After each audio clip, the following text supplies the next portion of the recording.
Hi, my name is Grace Schottmer, and this is my 5-minute pitch. Let me focus that for you.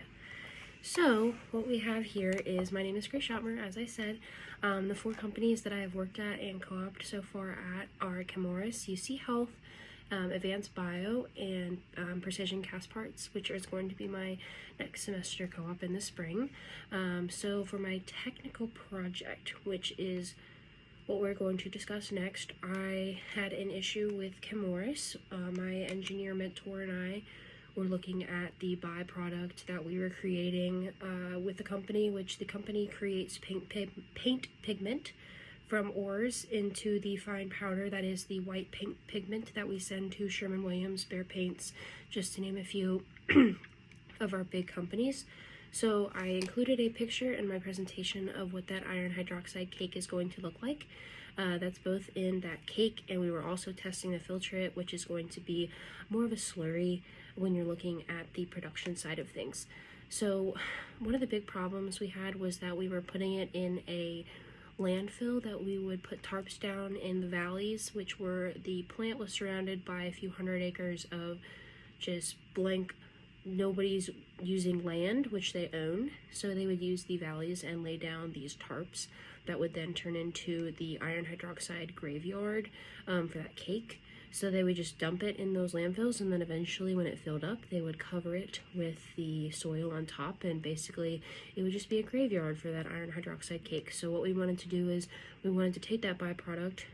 and either sell it or give it to another company to use, because Chemours has become all about sustainability, so they want to be able to either not have any byproducts or not have any waste, which is what this iron hydroxide cake has become. So our plan to do that was we were going to have to lab test it on a small scale first, which is what I was in charge of, and I actually used and wrote a couple procedures on how other people could be trained on to perform this, so that when we went to the plant trial, which I'll discuss in a minute, the operators and either new co-ops or other engineers would understand what our purpose was and what we were trying to do. Now, when we had the presentation for operators and other people and workers in the plant, we had to explain why we were doing this, what the cost efficiency was going to do, and what the goal was with this procedure. So what we ended up finding out is, with the lab results that we got, we have to send that sample off to that cement company, which we wanted to sell this product to, which we did find a cement company willing to work with us. So they sent us a list of